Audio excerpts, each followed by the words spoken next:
Man, this is Deion Dawkins, man, and you're listening to The Scoop on owlscoop.com. You already know.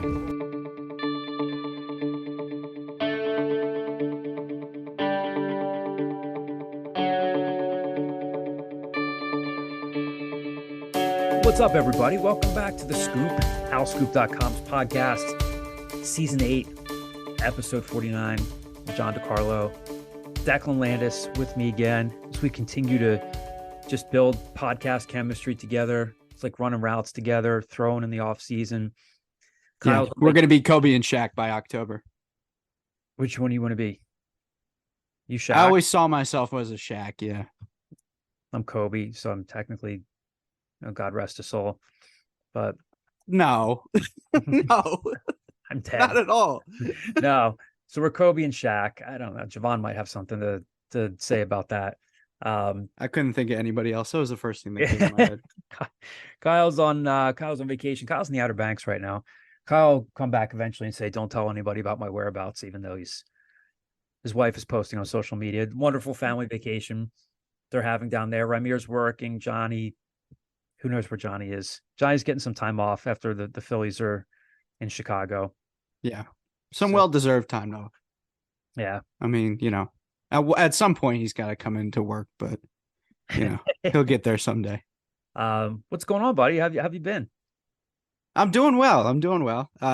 Been busy this week. Just, I'm doing an unpaid gig at a local athletic training facility, and I've been building a website for the first time. Mm-hmm. And I give a lot of credit to people that do that for a living, because it's tough. It's a lot of hours, a lot of like tedious details that you wouldn't think about just going on a website that you have to plan and like make look good. So that's been brutal. But I, on the flip side, I started Succession, which I heard was one of the best shows on television. I gotta watch this show, Succession. Everybody's talking about it. What is it about? It's on HBO Max, which is now Max. HBO Max? Yeah, it's actually Max now, and they're sponsored by Dietz and Watson, so take from that what you want. But it's a great show. Great show. Yeah, I'm like midway through season 2. Have you watched it? Oh yeah, watched all of it. So you're midway through season 2. Without spoiling it too much, I just got past the episode where the pigs are out, and okay. They're with the sausage. Okay. Yeah. Do you remember what I'm talking about? The dinner party? Yeah. So you have managed to not watch it yet at this point, and not managed to like save yourself from spoilers. Like you don't know how it ends. Correct. Yes. Okay. Which is wild. Good. Who's your favorite? I know the one meme. My favorite character. Oh, it's tough.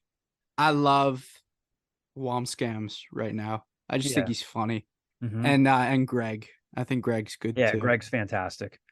Yes. There's a little bit of Greg in all of our friends in some way, shape, or form, but he just, I don't know. Those actors are brilliant. Yeah, it's good. Oh yeah. It's incredible. Like just the drama and everything. Like, oh, but I just finished. I don't know if you've seen this one, Barry. I finished Barry like a couple weeks ago. And I couldn't imagine watching them on the same night, like weeks in a row for 4 years. I think every time I say this out loud, I have Todd Zalecki's voice in my head, because we've been friends for a long time, and he imitates me as the guy who, and it's true, like I need to stick with shows, and it's not because I dislike them. I haven't seen Barry, and he'll imitate me and say, "Buddy, there's this great show I gotta get into. It's called it's from when we were growing up, Friends." Real popular. Jen Aniston, Courtney Cox, Matthew Perry. Not sure if you've seen it, buddy. And then there's Cheers. This about a show in this bar in Boston, and Night Court, and this guy Alex P. Keaton, Family Ties. I got to get into it, buddy. Just haven't made the time for it. So, I've seen all of Succession. Have not seen Barry. I love Bill Hader. I mean, I love all of his comedic stuff. I've heard he's brilliant in Barry. Just haven't. Yeah, you got to get into it. Do yourself a favor. Have to go back and finish out Ted Lasso. But yeah, I'm the worst at sticking with shows sometimes. I'm also the worst at walking into the room and interrupting my wife with questions when she's watching something. I don't know if you've seen any of Bear on it's oh come on, what's his name? Jeremy Allen White, who was in Shameless. And it's he's a chef yeah, in that's the cooking Chicago. show, right? Yes. Mm-hmm. And there was just recently this episode where he's part of an Italian family, and there's this huge scene where it's played like the majority of the actors are not Italian. Jamie Lee Curtis is his mom. John Mulaney is, I believe, his brother. Sarah Paulson's in it. And I had seen this episode or part of this episode in the scene, and we were both kind of like dozing off on the couch a couple of nights ago. And then so I come back and kind of like parachute in, and I'm asking her about it. I was like, and that's so and so, right? And she pauses it and turns to me, and she's like, You're doing it again. If I ever came to you during an Eagles game and was like, what formation are they in? Are they winning? What's Jalen Hurts' favorite color? And she was like, I was like, I'm sorry. I'm sorry. I don't, what do you want me to say? You're right. I'm wrong. So yeah, I got to do a better job of sticking with shows, but yeah, Succession, got through all of Succession. Have not seen any of Barry, but I would like to. I've heard it's incredible. Yes, you should. You should, especially now when like there's time to watch it and digest it and like binge it. Like this is the perfect time for you. You're gonna love it. I give you credit because like I'll give you a recommendation. You're like, okay, I'm gonna go watch it. And like you watched So I Married an Axe Murderer, which that's not even your generation. That's like right in my wheelhouse. Is like guy that went to high school and college in the 90s, and you were like, I watched it. Ray Dunn's like that too. Like Ray will prepare. I think Anthony Gargano at the Fanatic, now that Ray's working with the Fanatic, I think, didn't he ask Ray to watch like The Last Boy Scout, and then Ray came back the next day with notes, and Gargano, Yes. what? I'm impressed, buddy. I'm impressed. God, it's great. That's my And now he's got his own show on Sundays. It's that Yeah. kind of, somebody tells you to do something, you do it. Guys like us, we take well to that. Yeah, I may or may not have thrown a little zinger at Ray because Gargano's out for 3 weeks.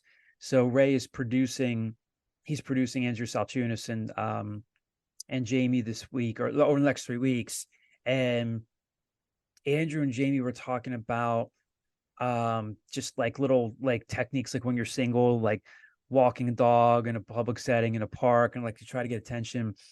And I just texted Andrew. I said, ask Ray how bitter he was before he met Lexi, because before he met his girlfriend, he was like anti-Valentine's Day and woe is me, and he was putting all that stuff on social media. And I did it just to be funny. And then I didn't expect Andrew Salchunas to read. He's like, I just got a text from John DiCarlo. I was like, oh boy. And then Ray said, wow, DiCarlo's coming from my throat right before the end of the show. So Ray's a good sport. He's good. Yes. Sport. You got to love that you can just impact a radio show like that in a top 5 media market. They're pretty laid back guys. I mean, Andrew Salchunas is great. Jamie's No, great. I just think it's funny. The connections is what I mean.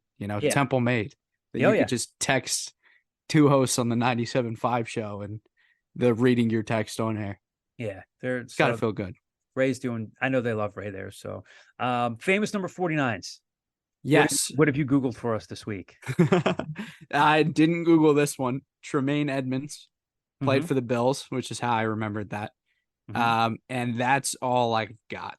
So best of luck to you in carrying this segment because I've been trying to do better about not Googling, but this is the one week I should have Googled. Yours. There are probably a ton that I'm forgetting. There are 2 baseball guys that stand out to me. There's Jamie Moyer, the ageless wonder who pitched well into his 40s. When did he wear 49? I think he wore 49 with the Phillies. I thought he did. I thought he was 50 because I was going to save him for next week and call him Uncle Jamie. Okay, now I got to double check this. I could be wrong. I did not fact check this. Jamie. Well, hold on. I have my jersey in my closet. I can look. I'm pretty sure it's 50. What a professional I am right now. Did he change it halfway through his tenure, maybe? Well, he also pitched for the Cubs. He pitched for the Mariners. That's true. Rockies. Hold on.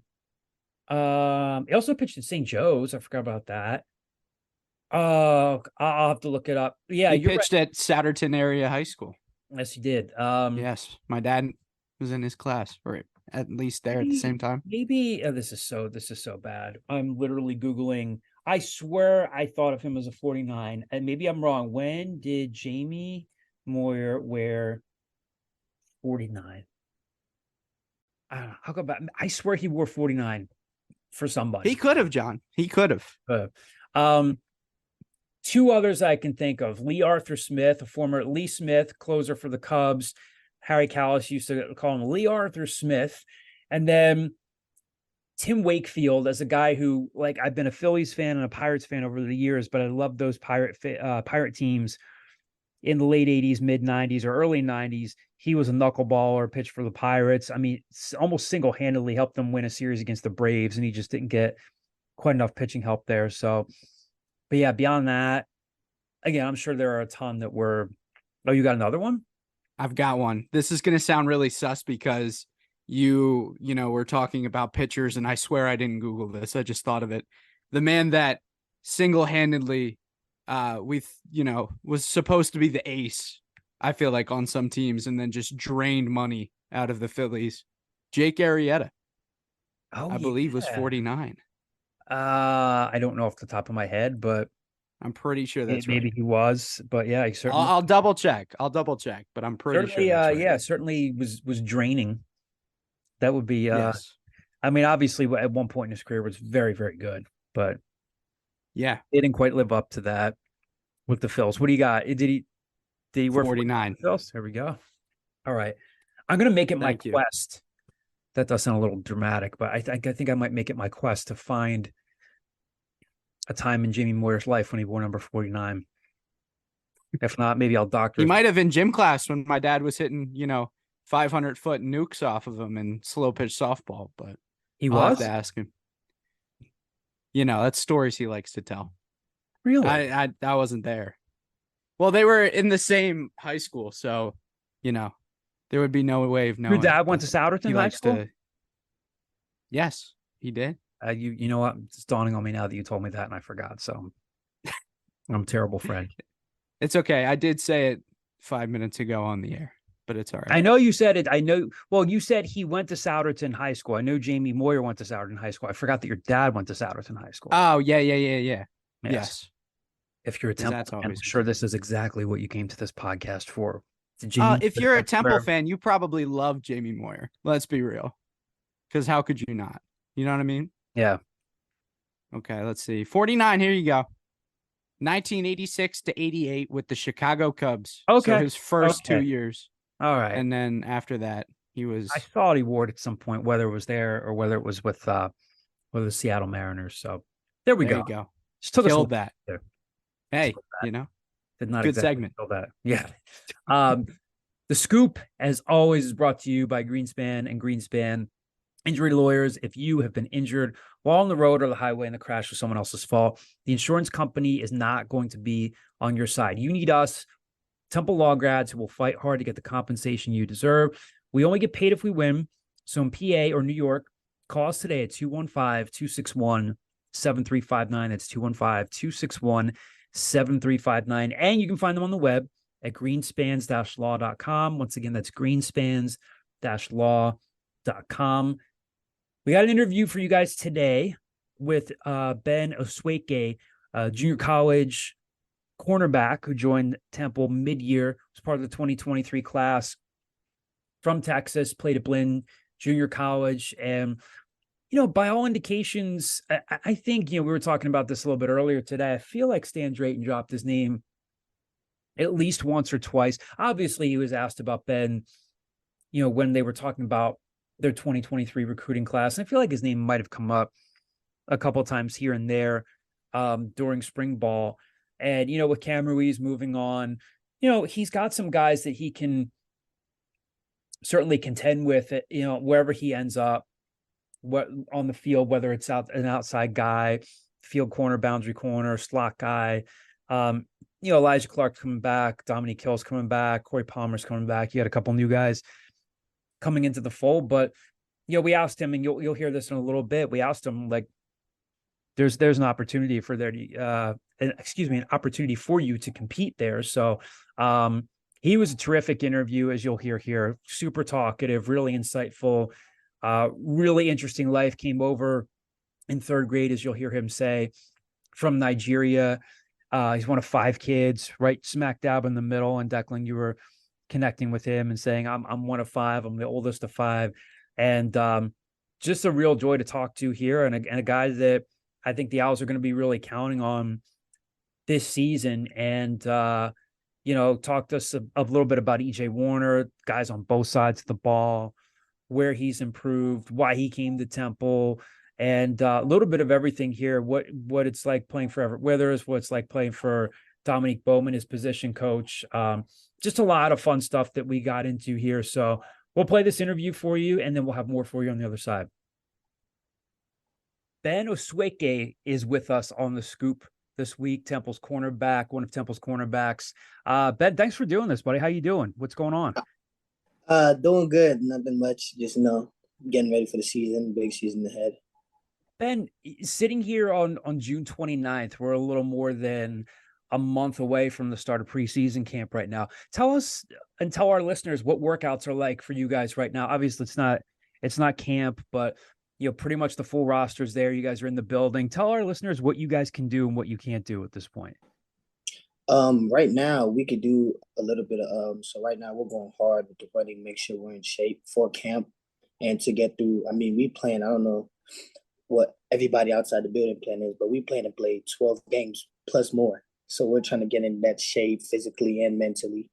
And we're kind of 3 days out the week, we're kind of taking time to work on the football stuff. So we're kind of not only working on the aspect of getting stronger, faster, and in better conditioning shape, but also refining our tools, getting in our playbook, going over the playbook again, because we didn't have our full roster in the spring, so we really have to really get in the playbook and really make sure we have the freshmen and the newcomers all set and ready to go by the time fall camp rolls around.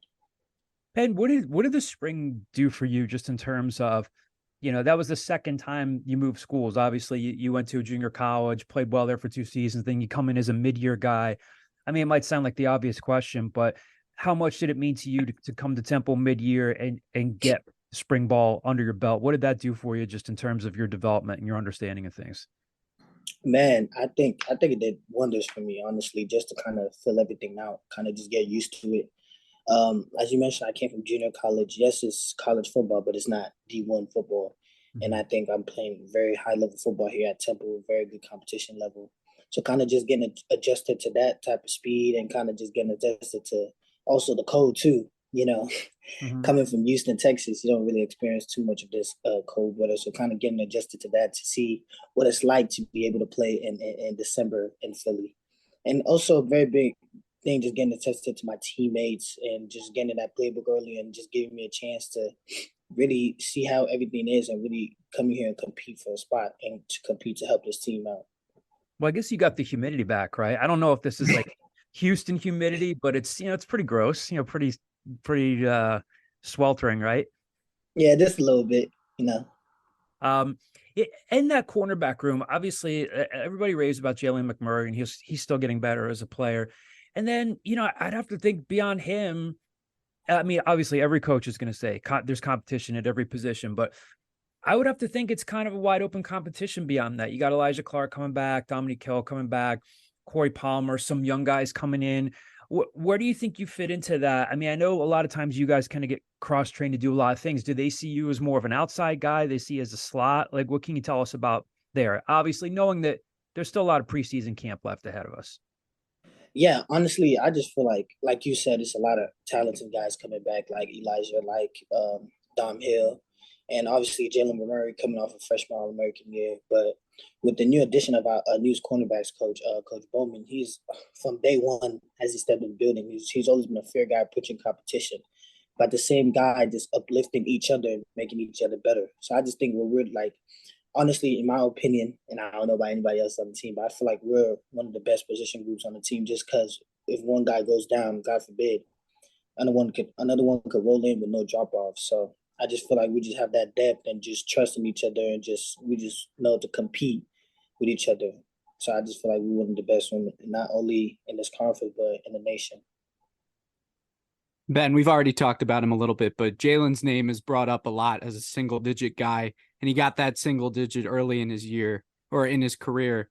What's your relationship like with him, and what do you see in him that fits him for that leadership and that single digit role? Man, Jalen, that's my guy. We kind of just clicked off that ever since I came to Temple, and we kind of just talk about the big things that we plan to do as a position group for the new season.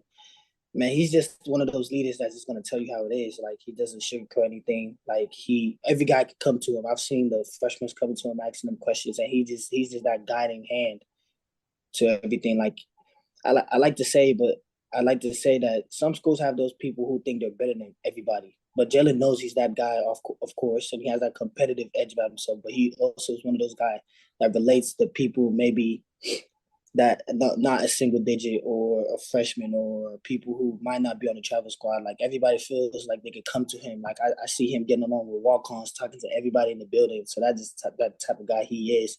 And I don't think he's ever going to change, no matter when he goes to the league or what number is on his back. I don't think that changes who he is. And you mentioned he's a guy that pushes you to get better as well. Is there an area where you think you've improved since coming to Temple? You know, like your footwork, ball skills, anything like that? Is there something that sticks out to you?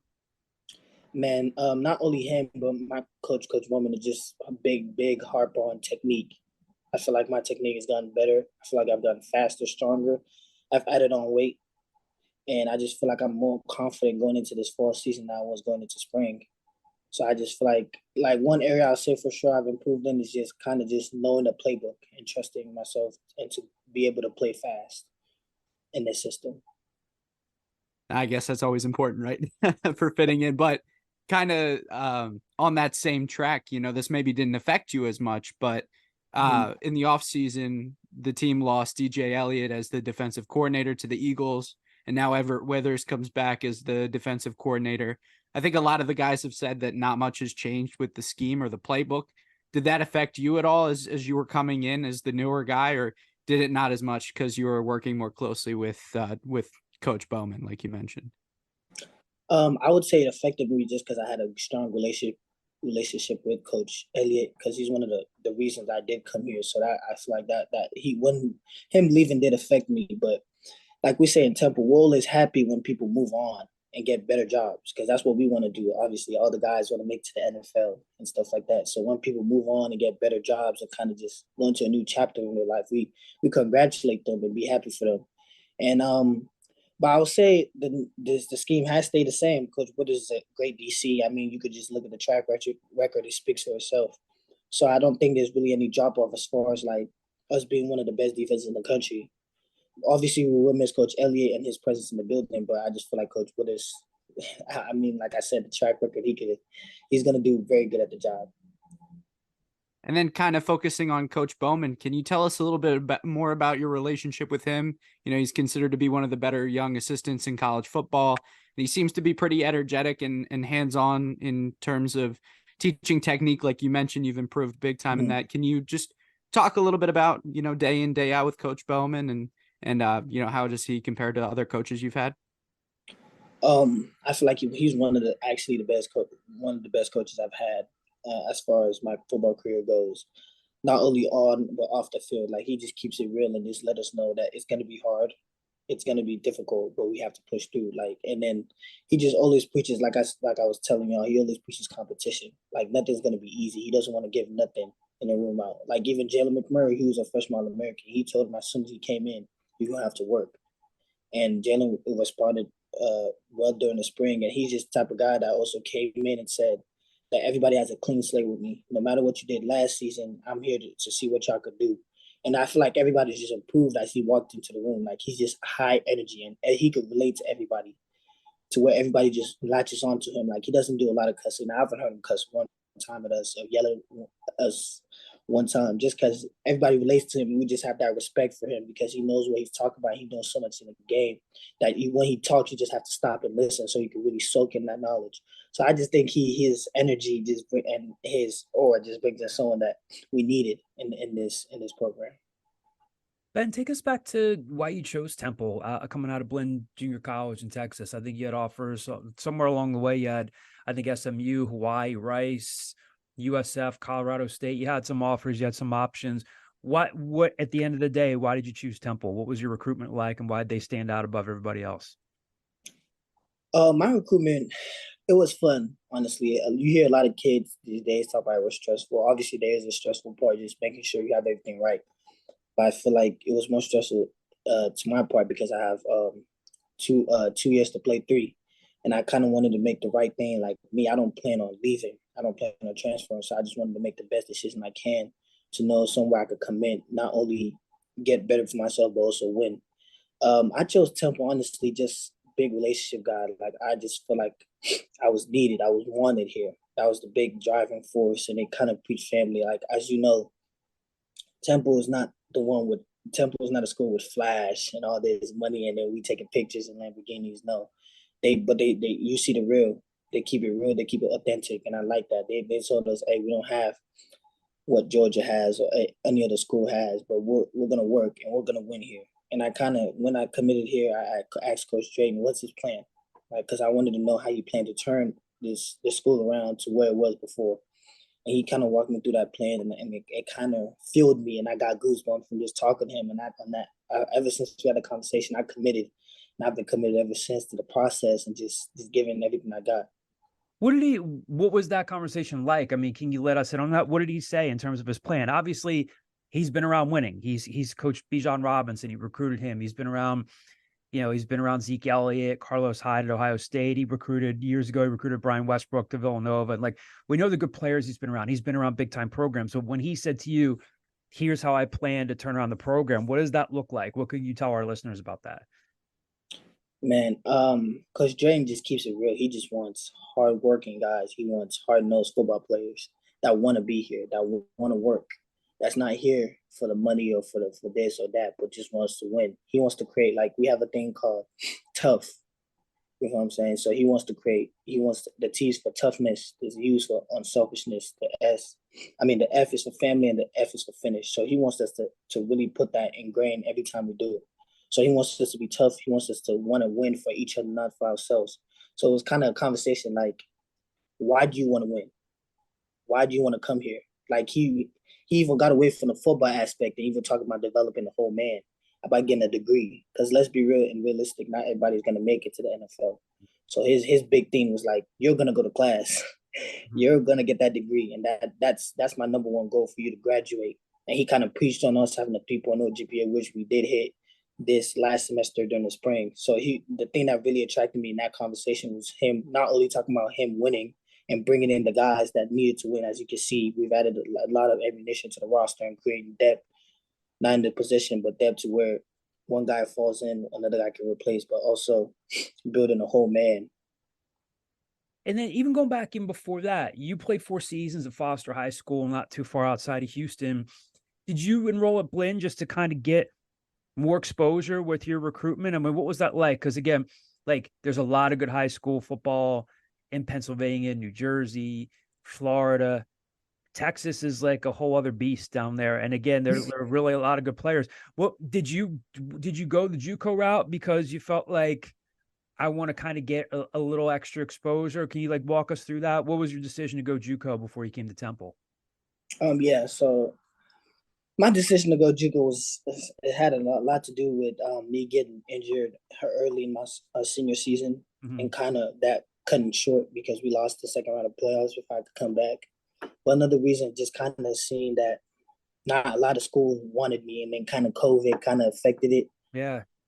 Kind of affected a lot of my recruiting. So I was just like, I know I had that confidence in myself that if I go to JUCO, I will get offers. So it was just the kind of thing like just put my head down and just for 2 years and kind of just go to where I want it. I want to be. I want to play, and who wants me, who actually needs me in their program, not who would tolerate me. So that was a big. Yeah, I was going to ask you about the injury and COVID. I mean, it probably like what was it like as a young kid to go through that? Because like you're going through COVID, that changed the whole world, and football is a big piece of who you are. You have a global pandemic and then the injury.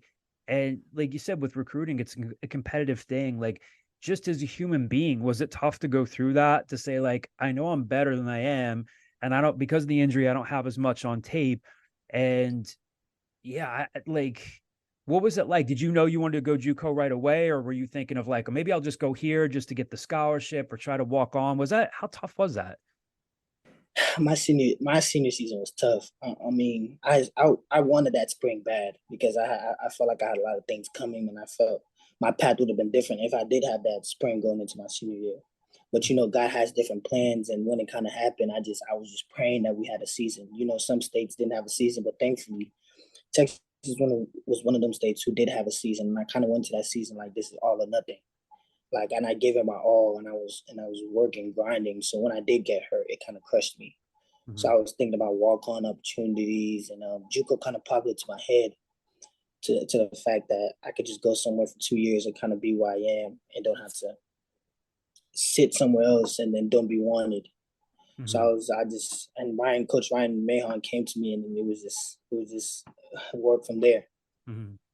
Then going back even before that, you were born in Nigeria, correct? Yes, sir. Now, when did you come over to the States? Were you a young kid, or was it a little bit later in your life? Nah, I came over here in third grade, so kind of 8, 9.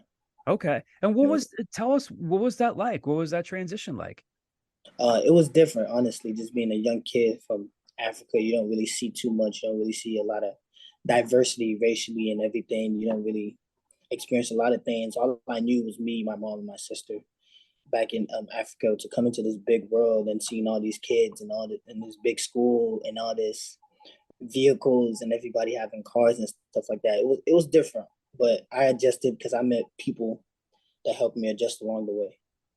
And what made you guys come over? Was it a job? Was it an opportunity? Just a different, like, just the change? What, take us through that. So honestly, my dad had been here since I was born. So he's always Okay. been here, and he kind of just was building the building a stone.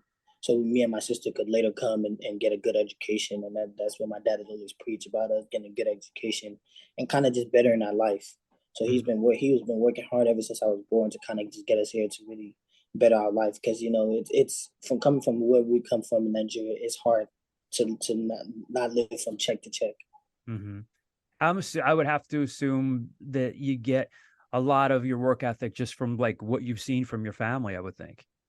Yes, sir. Most definitely. And most of it, some of it is just fueling, like from my injury and stuff like that, from missed opportunities and things of that nature. And you're one of five in your family? Yes, sir. Are you, where do you rank? Are you the oldest, the youngest, somewhere in between? I'm right in the middle, unfortunately. You're the male kid. So what's that like? What's it like growing up one of five and being the middle child?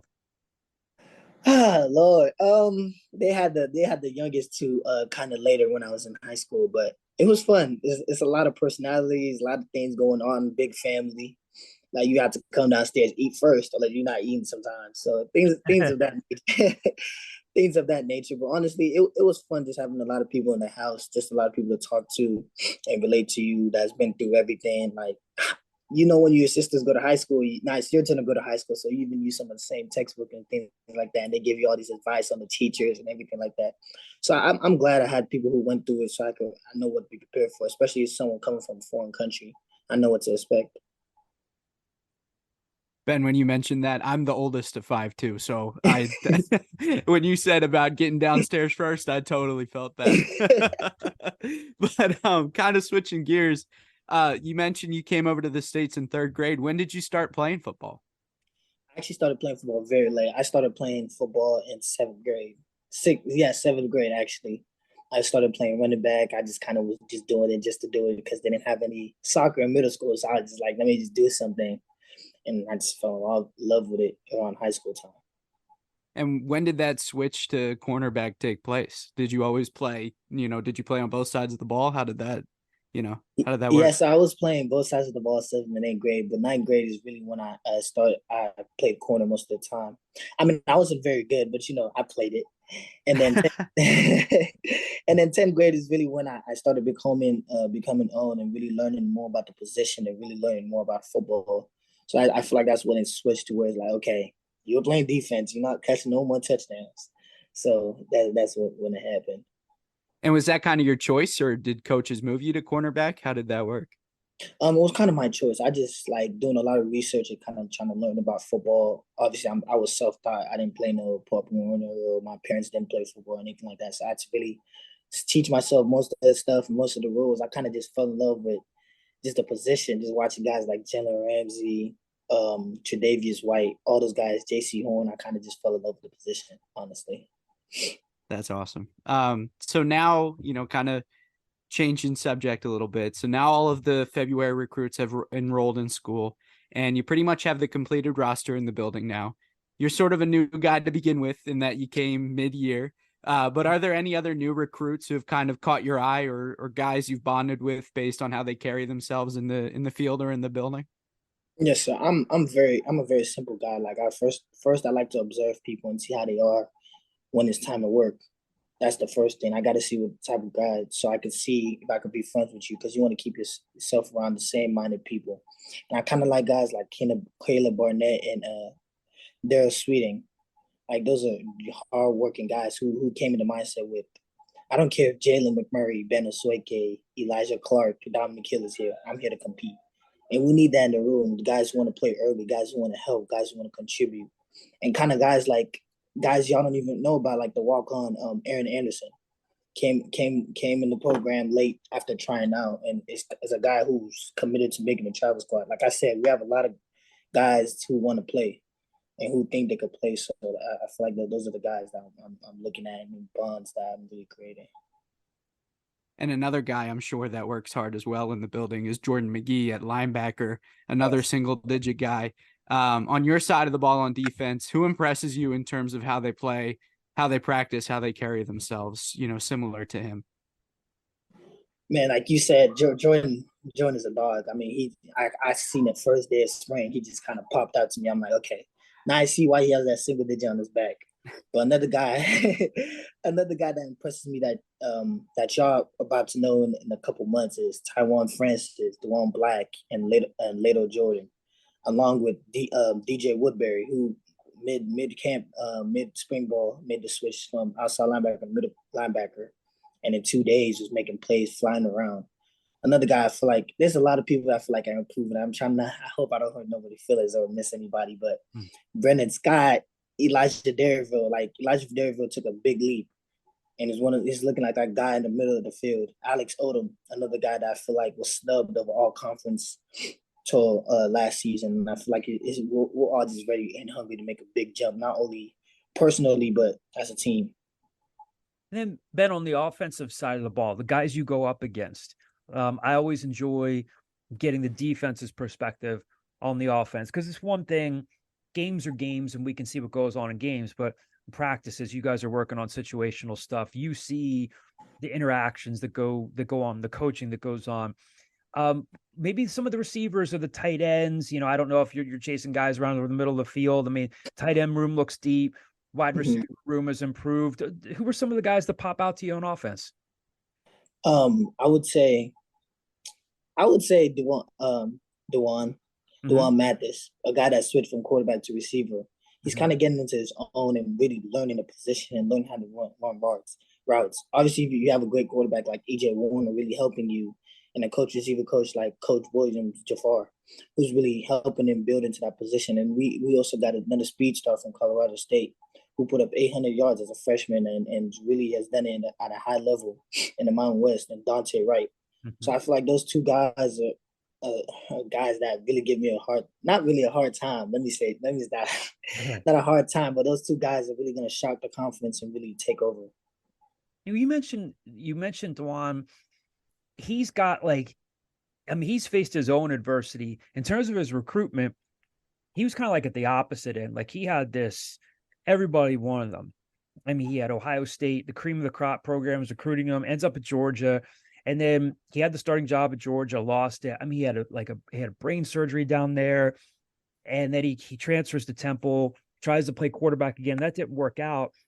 And I think a lot of people were impressed that he stuck around and didn't say, all right, well, if I can't play quarterback here, I'm just going to go somewhere where I can play quarterback. And he's sticking at wide receiver after having, I'm sure all throughout high school, everybody telling him you're a 5-star guy, you're a blue chip guy. And I think people have been impressed with that he's stuck with it. What can you tell us about him, like off the field? Because he's he's gone through a lot in life, just like you have, and kind of like been humbled in ways that weren't always his fault, like the injury and stuff like that. And what have you seen from him just working at it at receiver? You kind of gave us a little slice of that, but when you get to know him, what's he like off the field, and how has he kind of just really been driven to prove people wrong there? Man, I didn't even know he went through all that till I had to read it online because you would never see it on his face. Mm-hmm. He comes there smiling, competing, ready to work every day, and we just go at it every practice, honestly. And you could just see him every day, and I peep little stuff, and I see little stuff. He's just out there running routes and working releases against a trash can. He's on the jugs with Ian Stewart. Like every day, he's constantly doing the things he has to do. And I feel like he was born to play receiver. He just figured that out a little late. Mm-hmm. But he was always born to play receiver and catch the ball because he's really learning it and he's really loving it. Like he's enjoying himself. And I feel like I don't know what he was doing before, but I can see him having fun with the sport again. Mm-hmm. What about, again, everybody wants to know about EJ, and, again, like Dewan started the year at quarterback. EJ took over and put up some really good numbers. And by now everybody talks about he's in the building. He constantly works. And it would be easy to say, okay, like he had a great role model in Kurt and this father, but EJ doesn't bring that up. He's not the guy that walks around and says, oh, by the way, in case you didn't know, my dad's a Hall of Fame quarterback. And he just kind of seems to keep his head down and keeps a low profile. And then some of the other guys have said, he's starting to open up a little bit more. He's a workaholic. He's in the building, but now we're starting to see like a little bit more of his personality. What is he like off the field? Because it does seem from our removed perspective that he is doing that a little bit more, and he's getting bigger, faster, and stronger, and all those things, which is pretty cool to think about from your perspective, because he already had a good freshman year. What's he like on and off the field and just being his teammate? I feel like he's the same way. He's a competitor, whether he's playing chess or he's playing Connect Four or he's playing anything or he's You guys are playing. playing Connect Four in the building? Yeah, he plays everything. He just likes to compete. Or he's over here running goal line fades. Talk about he could route me up. He's just a competitor. Even Spike Ball, he's just a competitor, honestly. And I can see him opening up. And I know I just got here 6 months ago, but he's really getting into that leadership role. Like today, our coach is on vacation, and he's just really taking over the meetings, really commanding respect. And it's just easy to have respect when you have that much of a season break. And another guy like Jalen McMurray, who can talk to anybody in the building. He's liked by anybody in the building. And we kind of make jokes, running joke that he lives in the EO because he doesn't leave. I mean, like, you ask me about how he is off the building, he's the same way. Football, football, football. And you want a quarterback like that. He doesn't waste his time doing anything else. He's just a guy that honestly loves football and just loves honestly watching it. And he's just a student of the game, and you just got to respect that. And you can win a lot of games with guys like that in your room. Ben, final question for you. What do you like to do outside of football? I always say to guys, like, I'm sure this isn't the first interview you've done. You played high school football in Texas. You played JUCO ball down there. And maybe you guys get sick of, I'm sure you love the game, but what else is important to you? What's something that people maybe wouldn't know about you off the field? What's important to you? What drives you outside of football? Man, what drives me in life, period, it is my faith, honestly. Like I made sure I put that before anything in my life, and just kind of just trusting God in anything I do. And kind of just, doing it for my mom, because my mom is still back in Africa, kind of just knowing that I have to bring her here to honestly give her a better life that we got. She kind of had to make that sacrifice. So now, in my terms, it's kind of her turn. In about 2 years, when I plan to make it to the next jump to the next professional level, it's kind of her turn to enjoy everything and really stop working. So honestly, God really drives me to do everything, and I kind of enjoy just reading my Bible, hanging out with friends like me and Gentleman Murray, play games all the time, and just get into a lot of things, because you always need a mental break from football, because right now after we get off this break, it's gonna be all football for about 6 months. So you want to play games, hang out with your friends, and just enjoy life and enjoy what God has brought you. I've been through this hard journey to where it's like I want to enjoy as I walk.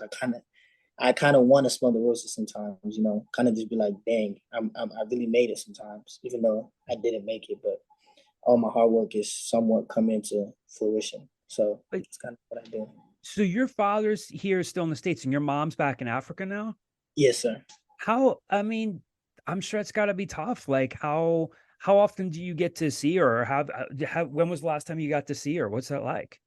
I haven't seen her since I left, and yeah, it's tough because we're in different time zones. She's about 6, 7 hours ahead. So when she's trying to call and trying to speak, I might Mm. be in a workout or in a class or even in the game when she tries to call me. But we make it work. I always remind her that God got us, and she always keeps me in my faith and always tells me that we're gonna end up meeting someday again. So I'm really looking forward to that.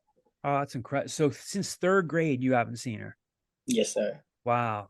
Wow. I give you a lot of credit. That's a pretty incredible story. So Ben, this was a heck of a lot of fun. I really, really appreciate it. I'm sure we'll see you around the building more once preseason camp starts up. Thanks for making time for us today. We really appreciate it. Thank y'all so much for having me. You have a great Bye. day. You too, God Ben. bless. Thanks, buddy. There's some great stuff there from Ben Osueke. Declan, what stood out to you from that conversation? It was just, he's an unbelievable conversationalist. That was really cool. But I think the thing that really stood out to me is his relationship with Dominique Bowman, and specifically, him working on the little details. Cause I feel like that was kind of the message coming out of spring practice was, it was a return to fundamentals throughout the spring. And now it's refining the details, making sure everybody is taking those next steps in the summer. So that was really interesting to hear. Yet another person, though, that has brought up Dewan Mathis as somebody that's made significant strides in their game, which I think is, where there's smoke, there's fire a little bit, right? Like with Dewan's size, with his, his quickness, if he is taking these steps, he could maybe factor into the offense in a bigger way than we have anticipated based on last season. So that was another thing that I thought was interesting, but just hearing how close everybody in the secondary is, how much they trust each other, how they feel like there's a lot of people that can slot in and different positions and, are learning just in case, God forbid, we know how many injuries this team has dealt with over the past couple of seasons. To hear that they are going to be flexible and, have some significant depth. I think if you're a Temple fan, that's a good thing to hear as well. So lot of interesting tidbits in that conversation, but I think those were the ones that stood out. Yeah, no, I think the last time we talked about Dewan, I know Ramir is a little. I don't want to put words in his mouth here. I think he said I gotta see it to believe it. Yeah, hesitant. But again, I don't know. I think it's kind of a cool situation where, like I was just saying to Ben there. I mean, if you're Dewan Mathis, you'd have every reason to transfer down and say, like, I'm gonna go try to be the best FCS quarterback I can be, and maybe revive my career at that level and prove people wrong and say, hey, I was worthy of being, like a top 200, like big time recruit that all these BCS programs wanted. And, but he's still sticking around and trying to make it as a wide out. And yeah, EJ Warner will have options there. Ian Stewart's coming back.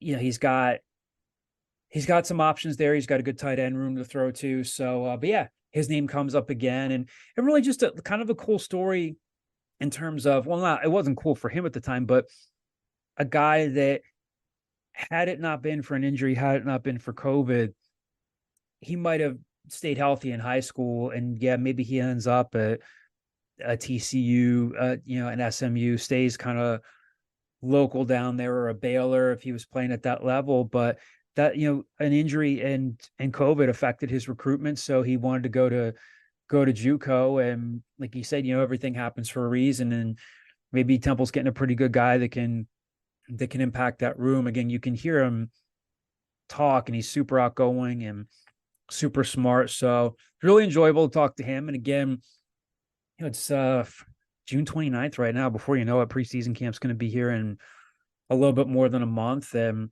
of course, we'll try to cover the living heck out of every position group, and he's a guy who we're probably going to be talking about there. So we've got some, if you subscribe to the site, got some football recruiting updates for you. Temple had looked like it was in fairly solid position with, they've been really recruiting again. Once again, they've been recruiting overseas. They had recruited a guy named Samuel Ehret from Germany, an edge rusher. I visited Temple, ended up committing to Ohio University. If you are a subscriber to Owl Scoop, you can read Declan's story about Daniel Akinkunmi, another overseas player, NFL Academy guy, correct? Yes. Yeah. So Good friends with Peter Clark. Yeah. So you can read Declan's story there.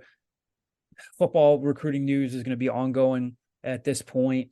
In terms of basketball recruiting updates, you can check out Johnny's story. Temple recently got an unofficial visit this week from Matt Gilhul, very good player from the 2024 class, top 150 guy, 6'4", 11 guy. Played at West Town this past year, and now he's going to play up at Long Island Lutheran for his senior season. I mean, Temple's going to have some stiff competition here. He's got some offers. A lot of schools are on him. Pitt, Miami, West Virginia, Virginia Tech, Maryland, Rutgers. But he's got a really, really good relationship with Adam Fisher. Adam's been recruiting him fairly heavily since his time as a Penn State assistant. So he took an unofficial visit to Temple this past week. We'll have more for you there in the coming weeks. I think it's still early-ish in his recruitment, but he was on campus this week. If you're an Owl Scoop subscriber, you might know about Jalen Carey, who had played at Syracuse and then Rhode Island, had recently been granted a waiver by the NCAA to get his 6th year, and he had verbally committed to Temple and was set to come in as a backup point guard. And everything appeared to be set there. And then late last week, heading into the weekend, Jalen Carey picked up an offer. I don't know where exactly, but I've been told by several sources now familiar with his recruitment that he's going to go pro. So he had verbally committed to Temple and was all set there, but is going to get paid to play next year. So that means that Temple is still at 11 scholarships. They have 2 to give if they so choose. I would have to imagine that unless they get a highly impactful guy, I would imagine that they're maybe going to be looking at a couple of 1-year guys there, guys that are no more than the 1-year commitment. Maybe scour the portal again a little bit for 2024. Again, we talked about Isaiah Pasha, who's part of the 2024 class, who played at Cardinal O'Hara, and he's going to go up to St. Thomas More for a postgraduate year. And that Matt Gilhul, we talked about Matt, those 2 guys are priorities for them in the 2024 class. They're the 2 most prominent names. I think they might, again, be a little bit more portal heavy in 24. And then we've mentioned some of the names from 2025 as Adam Fisher and his staff continue to maybe build out some roster depth there and future recruiting classes. So again, we'll always have more recruiting updates for you in the coming days, in the coming weeks. So stay tuned into the site. We'll, of course, talk about that next week on the podcast as well. Some mailbag questions for you. Oh, a couple of other articles, or at least one more other article I wanted to point out for you.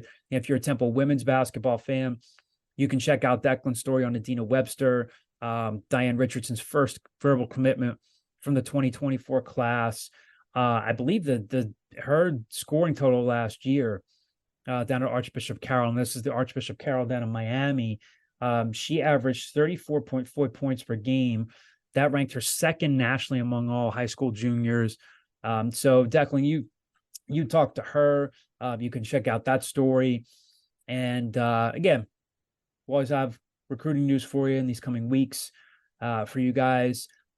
Going to the mailbag, got a couple of mailbag questions. We'll double check Twitter here, a little bit more of a lighter mailbag this week. The first one comes from, we were talking about our friends at the Fanatic earlier, Pat Egan from the John Kincaid Morning Show. Pat, I don't think he ever got me the other part. He usually asks a serious question and a funny question, but his serious question here, or more practical question: what team do you think has the brighter future, Temple football or Temple basketball? I'll let you take that one first. Yeah, that's a really tough question, because I think right now football has more stars. In terms of, you've got EJ Warner, who, if he takes a step up, is going to be a heck of a player this year. You've got guys like Kyle Williams in the building, and we mention once a week how much we love Kyle Williams and how cool he is, or how good of a player he's going to be. You are spearheading the Kyle Williams fan club. Absolutely. I mean, have you seen him play? He's unbelievable. I'm pumped to watch him. He's good. regardless. Let's just remember he's a true freshman. Look, yes, Mid-year he's a guy, true but, freshman, but he's very talented. He's going to be impressive this year. I'm manifesting it. I think he's going to be somebody that you're going to want to watch. Like he's going to be a heck of a player. He's shown me a lot of natural ability that I think, as a true freshman is very impressive. That's why I think he's cool. But you've got Jordan McGee and Leighton Jordan, who are very, very good as well. They have a lot of talent right now. Whereas, Adam Fisher just got hired this year, hasn't had even a full season yet. So it's almost an impossible task to tell what the future of both of these programs are, because we don't really know what basketball's future is going to be. We don't know what that program is, correct me if I'm wrong. So I think by default, I will pick football, but I would say if you're a Temple fan, you should be excited about the future of both of these programs, because I think there's a lot of good energy in both of them. I think there's a lot of untapped potential in both of them as well. And I think that saying one has a brighter future than another is not degrading the other program. I think they're both going to be a lot of fun to watch in the next few years or so. My apologies if you can hear one of our 3 dogs barking in the background. I don't know if that's, I don't know. Maybe you can't. You're good. Okay. Don't worry. Mike's not as sensitive in terms of picking up the barking from 2 floors away, but I'm not sure if that's Bear, Carly, or George, but nonetheless, there is barking in the house here. I think football has the brighter, more immediate future. It would not surprise me at all if they go, well, I don't think this is too much to ask. If they're 6-6, 7-5 this year, and they get to a bowl game, that would be a nice second season for Stan Drayton. And you talked about some of the guys they have in the building right now, some anchors on defense. Again, I think DJ Elliott accomplished a lot with that defense in terms of what he was taking over, turned them in, from, it's not as simple as I'm making it sound. Jeff Knowles, I think, is a very solid football coach, but DJ Elliott coached that group up better. They were more aggressive. They led the league in sacks. They also led the league in fewest sacks allowed. That's on the offensive side, of course. But I think there's some foundational pieces there. Now you get EJ Warner as your starting quarterback for a full season. They have to hope that offensive line gets better. So maybe Victor Stoffel's better at right tackle. Maybe Rich Rodriguez stays healthy and can anchor things at center. Who that left tackle is going to be, we don't know yet. But I think there's more. Football has the better, brighter, immediate future. We don't know what to expect from basketball this year. If the basketball team has a better immediate future, you're going to have to say, like sometimes we say, if Temple's going to be good this year, it's because of X, Y, and Z. On the football side, it's easier to say that. You'd say if Temple goes 7-5 this year, it's because EJ Warner passes for 4,000 yards, 25 touchdowns, and only throws 8 picks. That's very plausible to think of. It's because Leighton Jordan is a double-digit sack guy. It's because Jordan McGee is really solid again and gives you 10 or 12 TFLs. It's because one of those corners takes a step, whether it is a Ben Osueke, whether it's a Dom Hill, a Corey Palmer, or who maybe one of the new guys. I thought it was interesting. He mentioned Caleb Barnett has popped him a little bit. Another guy, granted he came from the Bahamas, but relatively new to football. But I think football's a little closer. For basketball, it would have to be because Temple took a huge step forward in basketball this year because Steve Settle, it really, really reached his untapped potential, because Jordan Riley took a huge step forward coming out of Georgetown, because Jaleel White regained his confidence, because Hysier Miller really learned to finish around the basket. There are a lot more ifs, and I'm not saying that those guys aren't capable of those things, but I think there were fewer question marks for football than they are for basketball. So, but I agree with you. I think both those coaches, Stan Drayton and Adam Fisher, they both get it. I know that sounds cheesy, but I think both guys are cut out to be coaches in their respective sports in 2023. I think Fish gets what he needs to do in terms of being available, being ready, being energetic. Hey, what you need me to go talk to a donor? You need me to go try to energize the fan base at this event? You need me to hit the recruiting trail real hard? I think his energy, his passion, his mindset, the way he carries himself is built for, it's the blueprint you're looking for in terms of the makeup of a college basketball coach in 2023. Stan Drayton, we've talked about before. I think he didn't play at Temple. He's not from Philadelphia. He did coach briefly at Penn and at Villanova. And he knows this area a little bit, although he spent most of his time outside of the area. But I think he gets it. And this staff gets it. Again, they so much more than Rod Carey's staff. They know that you have to really wrap your arms around these guys and embrace what Temple is. So I think both guys get it. I just think football is maybe a couple of steps ahead. But as always, we'll see. Another football, basketball comp question here in the mailbag from Off the Hook 3 is the Twitter handle here. So this is a Twitter question. Two-part question. Number one, given the conference realignment, would it be bad if Temple football finished 500 this year? And the second part, similarly, would it be bad if Temple basketball finishes with a 500 conference record? Number three, which is worse? So I guess it was a three-part question. So let's reread this again. Given conference realignment, would it be bad if Temple football finished 500 this year? So I guess he's essentially saying here, given conference realignment and given that Temple wants to try to put its best foot forward, would it be bad if Temple football finished at 500 this year? I don't know if it would necessarily be bad. I think it would kind of just be like a little bit of like a soft, moderate, underwhelming step. Again, a lot has to come together for an institution to be favorably positioned for conference realignment. It's winning. It's your donor base. I just feel like they keep moving the goalposts every year. Is it, how much of it is media market? I don't know, and it's not just the athletic director trying to move the needle. It's the university's leadership. It's the board of trustees, all that stuff. Certainly it helps if your team's winning. So I don't know if it would be a bad thing if they finish at 500. I think it would be better if they finished above 500. I don't know how much news I'm really breaking there, but I don't know if it would be bad, but I think it would be kind of like a meh. Okay. It's a step forward, but a small step, not a giant leap for mankind. For mankind, yes. Yeah. I think it's very much like it's like you said, like that is the low bar goal. Like it's like Ben said in the interview, they are planning to play games in December. Like that is the bare minimum goal finish. So it's not bad because that's where the program as it views itself should be. It should be 500 and above.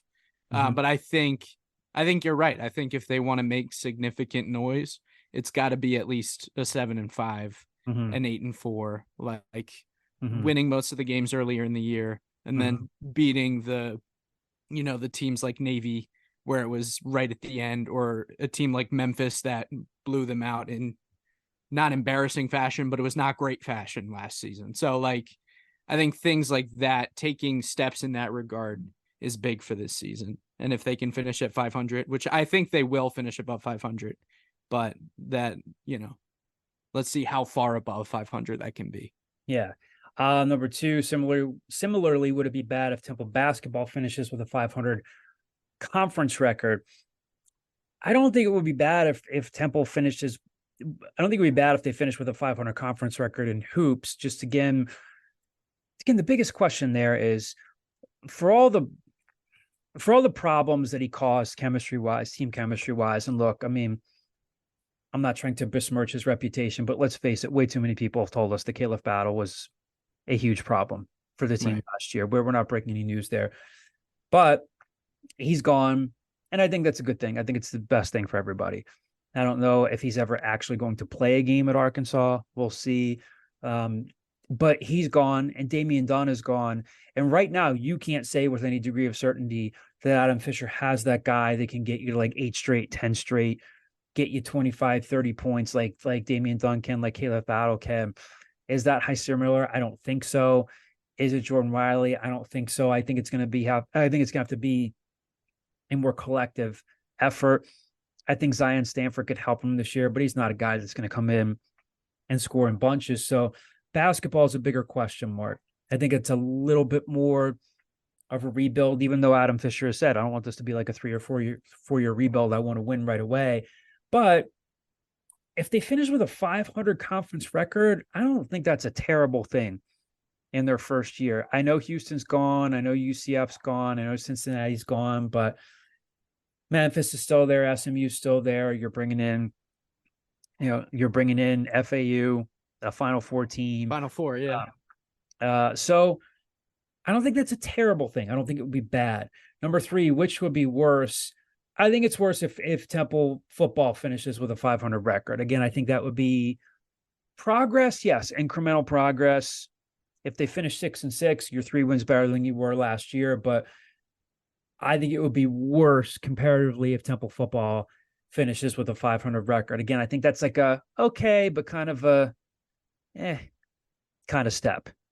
Yeah, I think to kind of jump the gun a little bit, if Temple basketball finishes around 500 or a little lower, and it's, some close losses where it's very obvious what kind of pieces they're missing. So now the staff in the next offseason can go and be more aggressive and understand, how their offense plays out at Temple and what they need to go get. I think that is a much better position for that program than if Temple football was below 500 and had these key pieces that they're bringing in and it just can't put it together.